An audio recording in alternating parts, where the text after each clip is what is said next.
Consider This with Carol Schrader is supported in part by Better Business Equipment and by Nebraskans for Public Television.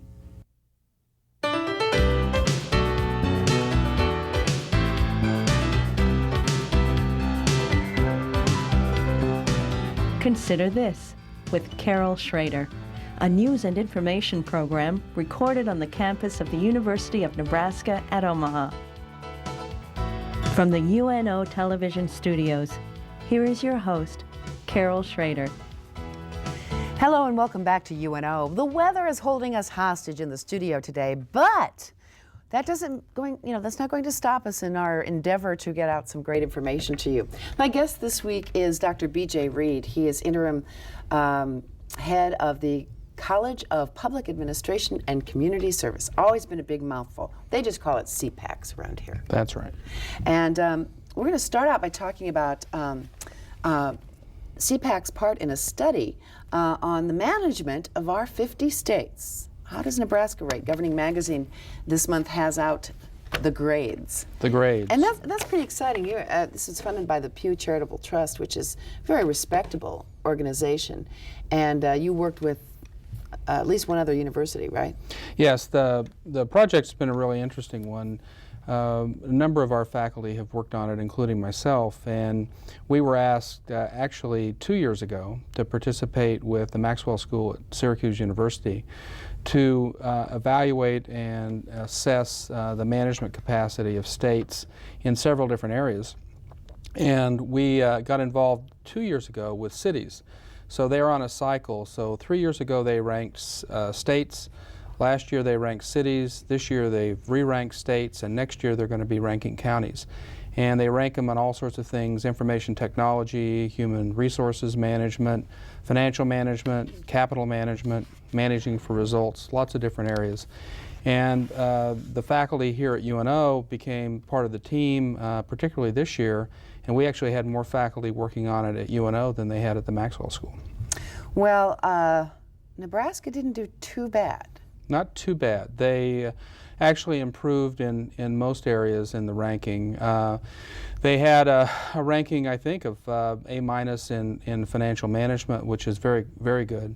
And I mean, that's how they actually, that's not who decides what tax dollars, but how the money that the unicameral and everybody decides to spend, how they spend that and how efficient they are? Right, and how well they manage it. It has everything to do from debt, how much debt the state has, to what kind of quality of accounting system they have, to how well do they track the money that they receive, to the basic capacity to manage the taxpayer dollars.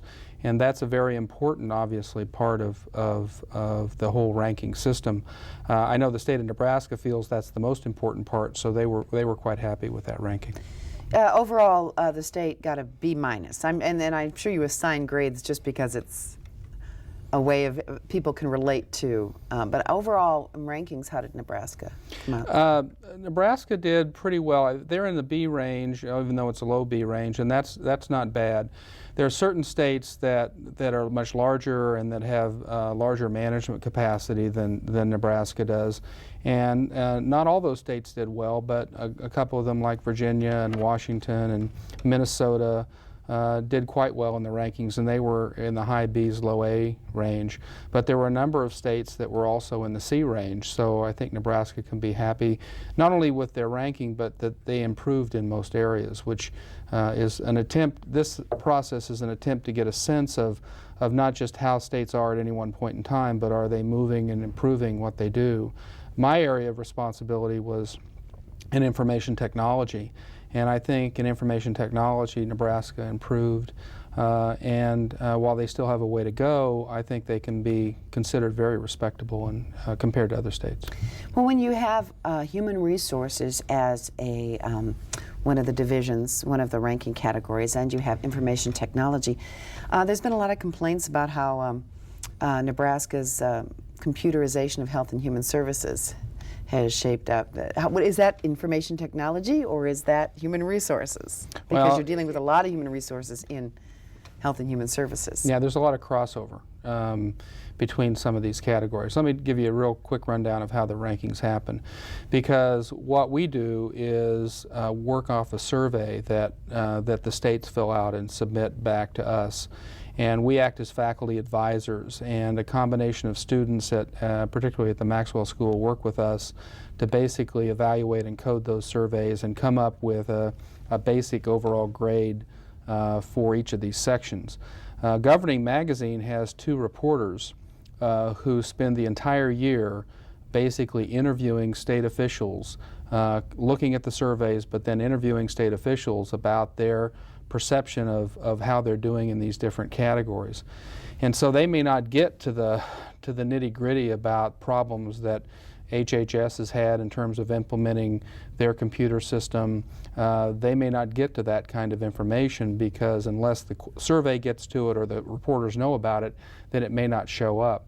What they're really looking at is overall, for example, in information technology, the integration of the software and management systems of things like human resources and finance and capital management, and how well does the state set up the system so that managers can access information in a real-time way, or how well do they interact using the internet, for example, in allowing citizens to do and transact business.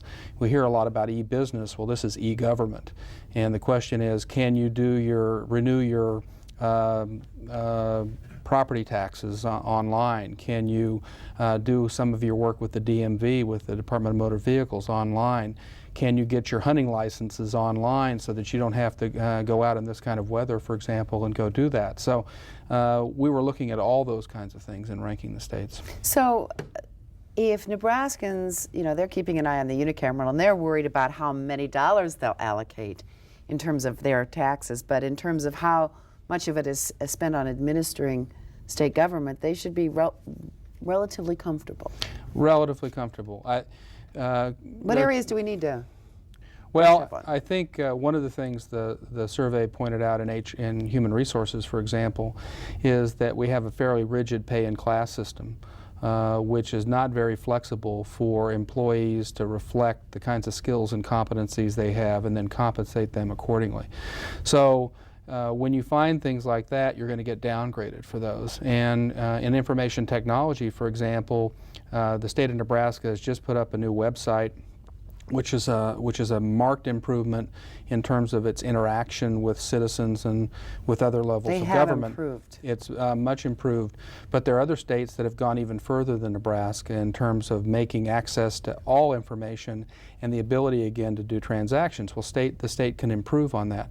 Financial management, there's not a whole lot to improve on because the ranking demonstrated that Nebraska's in pretty good shape, both in terms of its conservative nature of how it manages its funds, but also its ability to track those funds. And this survey is focusing on management. It doesn't always look at the control side of dollars, tax dollars. It looks at how well the state manages the dollars it has. The politics, the public policy, in terms of where our money goes. Just once it's allocated, do we do a good job of spending it and do the most with it? Exactly. That's the important part to know. And citizens tend to be more focused on control sometimes to make sure the money comes from where it comes from and goes where it goes. But that's only half the issue. The other issue is do they manage the resources they have effectively, and do they plan effectively in how those funds are used? And Nebraska ranks pretty highly in that. Well, I want to talk about the College of Public Affairs and Community Service that you hail from and are heading up right now, because there's been a lot of talk in the last 2 or 3 weeks. We've touched on these with other things that we've talked about on this show, but the World Herald, Omaha World Herald, did a story about the University of Nebraska and where they kind of stood in relation to other campuses. And there are 2 other campuses, excluding the Med Center, in the university system, and that's Kearney, and of course here at Omaha. We have, and so sometimes you're a stranger in your own land here, because the community doesn't really know what you do, and you have one of the most unique colleges, I think, on campus, and it's in terms of its breadth, public affairs, or public administration, community services. That, I mean, that covers a lot of territory, but the Aviation Institute, the Brennan Labor Institute, different departments. How do you describe yourself in 25 words or less when you're on the circuit? Well, the best way to describe our college, and we're very proud of our college, the best way to describe it is the only common denominator is public service. That every unit that we have in the college is focused on public service. That can be achieved in lots of different ways. It can be developed in human services, which explains social work and gerontology. It can be in improving management and administration, which is public administration. It can be focused on aviation systems and management, and that's the Aviation Institute. It can be in working and improving labor unions and how they function, which is the Brennan Labor Institute. It can also focus on human services and helping economically disadvantaged students succeed in an urban and metropolitan campus, which is what the Goodrich Scholarship Program does. That was pretty close to 30 seconds. Not Okay. bad for someone who's taught in a classroom and is used to, what, 50-minute hours, 40-minute? 2.5 hours. Yeah. Oh, when you teach the evening classes, you sure do. One of the things that you told me, and I guess, and you have to forgive me for not knowing, is how CPACS ranks. We tend to think of UNO, information technology has gotten a lot of attention in the last couple of years, but we don't tend to think, we have a decent business college. We don't tend to think that we're in the top 10 or 20 in rankings in the country, in Yes. anything. And Occasionally sports. yeah, in occasionally Division sports. II. It is frustrating, and maybe it's our own fault, but we actually have several nationally ranked programs within the College of Public Affairs. And 2 are ranked nationally by U.S. News and World Report. Criminal justice is ranked 12th in the nation nationally, and they're ranked with the University of Michigan, Princeton University, the University of Texas at Austin. Those are the kinds of folks that they're ranked against, and I think they're ranked actually higher than U.S. News and World Report. I think they're a top 10 program. Public administration is ranked in the top 20 in urban management. It's ranked in the top 30 in public management, and we're ranked again in public administration with LBJ School, JFK School, the Woodrow Wilson School, Yale University. So those are the kinds of folks that we compete with nationally. And I don't think folks locally know that they have those quality programs sitting right here in Omaha. You mentioned before we started the show that you have courses that are taught, I guess, on the internet isn't right. What do you call when you're dealing with working through the medium of the internet, and you're also, you actually see the people once in a while, and what do you call these courses? What's the magic Sort of like name? cyberspace.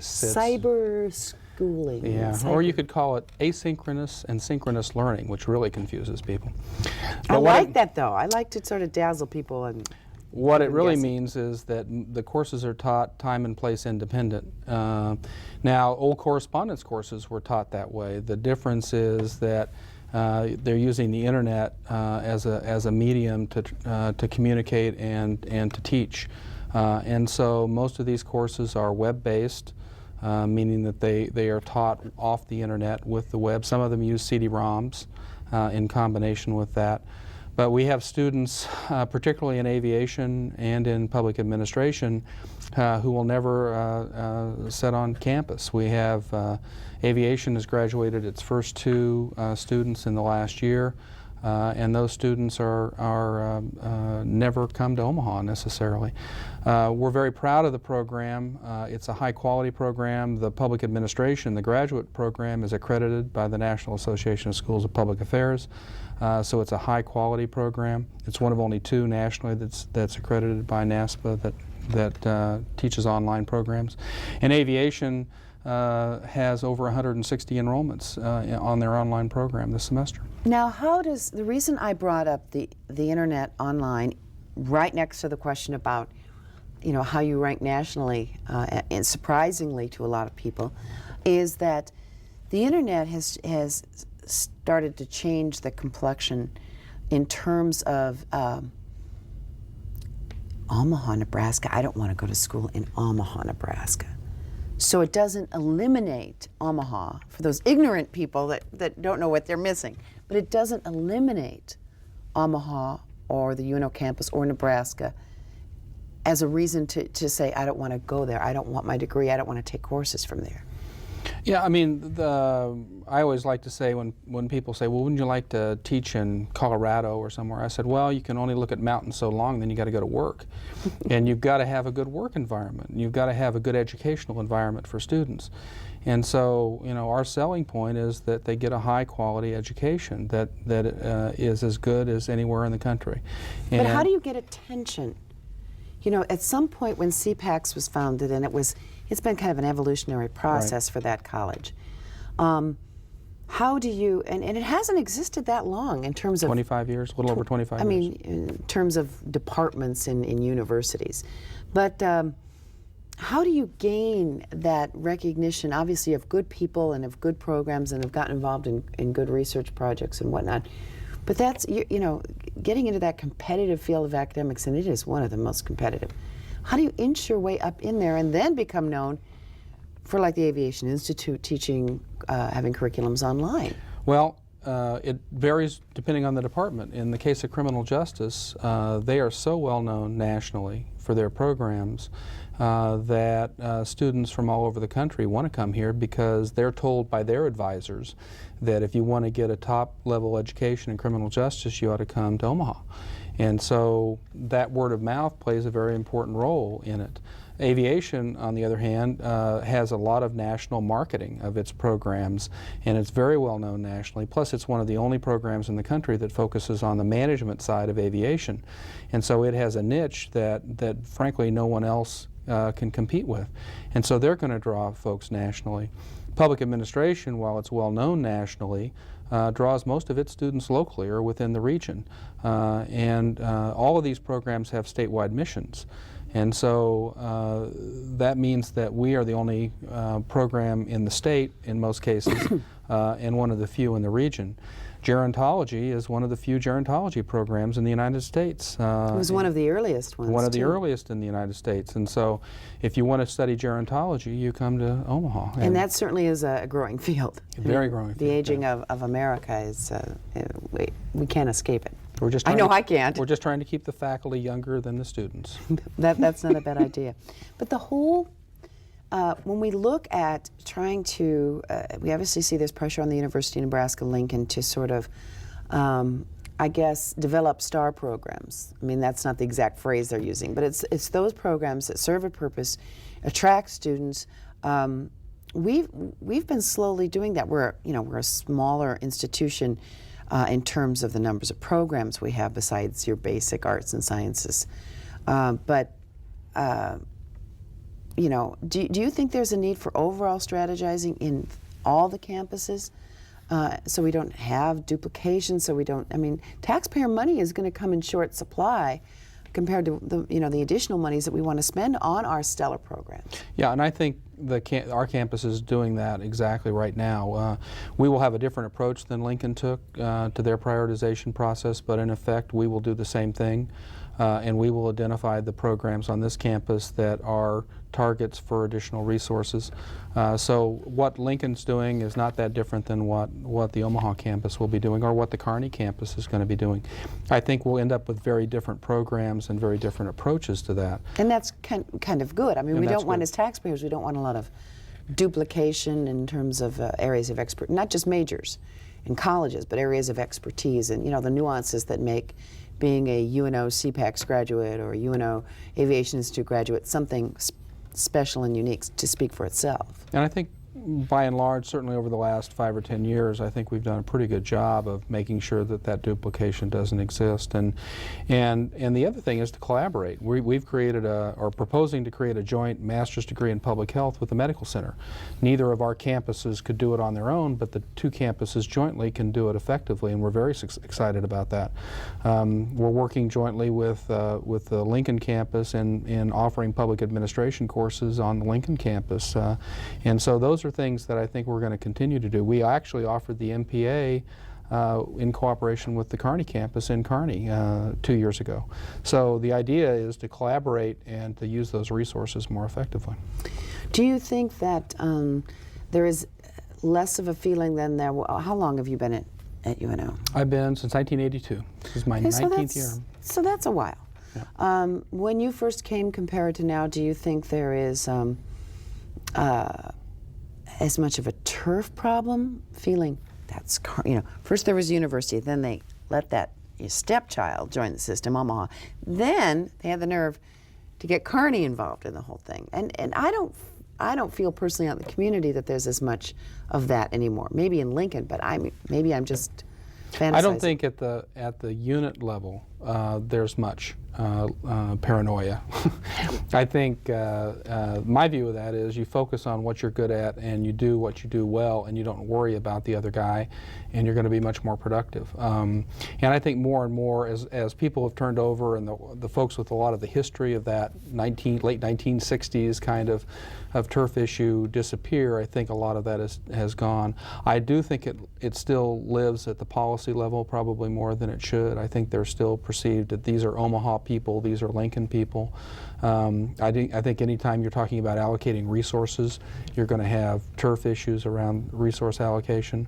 But I think it's much less visible today than when I came in the early 80s. Well, certainly since public administration, it comes under your purview. One of the public administration issues that we'll be facing is redistricting, and then maybe in another 10 years, the impact of Omaha and Lincoln compared to the rural senators, and even Omaha, the greater Omaha Metro, Washington County, Cass County, Sarpy County, are going to have more and more impact, I think, in terms of maybe clout, maybe. So I mean, things are changing in terms of Omaha is not the unwitting stepchild, and just in sheer numbers. Well, it's the demographics. I mean, we house another unit that we house in the college is the Center for Public Affairs Research, which is also the state data center, which handles all the census data for the state of Nebraska. And you have some really good people that work Terrific there. people who really work on all these issues. And that's the nature of demographics are just that Omaha particularly, but also Lincoln, are going to increase in population size, and that's where the growth is going to be, and that has all sorts of political ramifications as you look at resources. I mean, one of the big issues in Omaha has always been that we allocate more tax dollars west than we get back in the east. And that is that rural-urban split is fairly pronounced. I think it's pronounced in the legislature. And so how do you deal with that over time is going to be a real important concern, because is Nebraska a state that sees all of the state as important and the effectiveness in allocating dollars to support things appropriately? Or is it that, well, that western Nebraska is really more like Wyoming and we should just let it secede to Wyoming? Those are issues that are not going to go away. If you've given a good little bits of information about all the aspects of CPACs, but if you were dreaming a dream about not our CPACs, but a college of public administration and community service of the future. Right. Public affairs. I always want to say public administration. Public administration is in the College CPAC. of Public Affairs and Community Service is the title of the college, and public administration is a unit, right? Okay, hence my confusion. But anyway, no excuse for it. But if you were dreaming a dream and how you see things going in the future of public service, community service, how government and other agencies serve the public, I mean, where are we headed? Okay. More complicated issues? I mean, I don't see them getting less complicated. But I think from a public service standpoint, the concern I have, and this is a Nebraska-specific concern, is that we're both in the public sector and the nonprofit sector, which are the two areas that we're most concerned about, that we need to have capacity to manage effectively what we do. And there's never been a wealth of resources that have been allocated in that regard. Nonprofits are a good example. We have a lot of transfer of wealth that's going to happen in the next 5 to 10 years, more than any time in our history. Is that, you mean from people dying? From people dying who have lots of money, who are going to in a philanthropic way, going to allocate those monies largely to nonprofits. And nonprofits had better have the capacity to manage those resources effectively. We're working with the Omaha Community Foundation and with United Way to try and develop a mechanism to provide that capacity in nonprofits, because it's not real exciting. You have a whole new area looking into that, and new faculty members. People don't get real excited about it, but if nonprofits, the cultural arts, the human services fields, are not able to handle those resources effectively, then it's really going to be detrimental to Omaha. So those are areas that we're very interested in. We're developing credit programs, certificate programs in nonprofit management.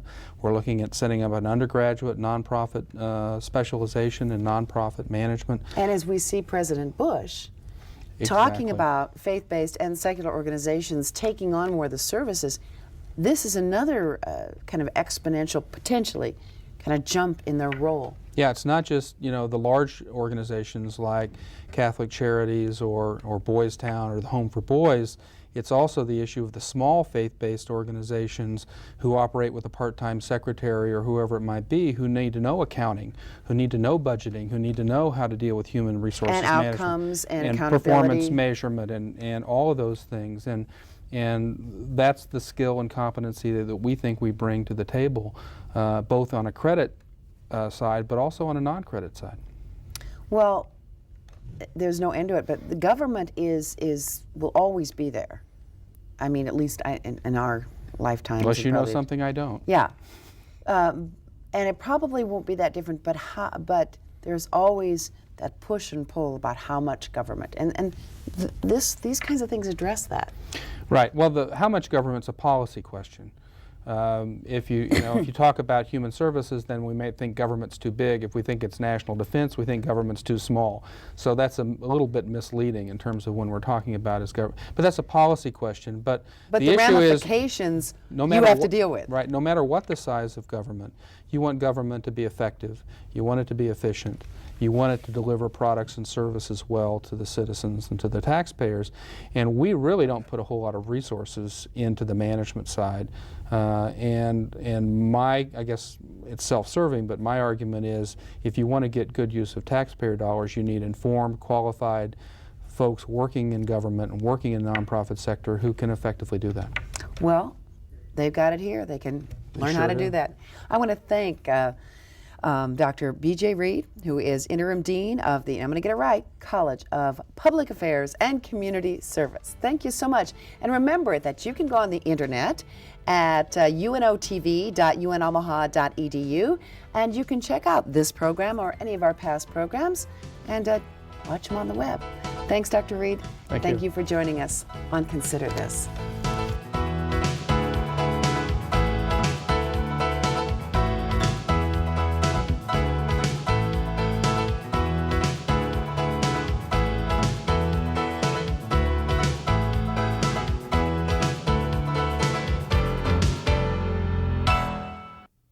Consider This, with host Carol Schrader, is supported in part by Better Business Equipment and by Nebraskans for Public Television.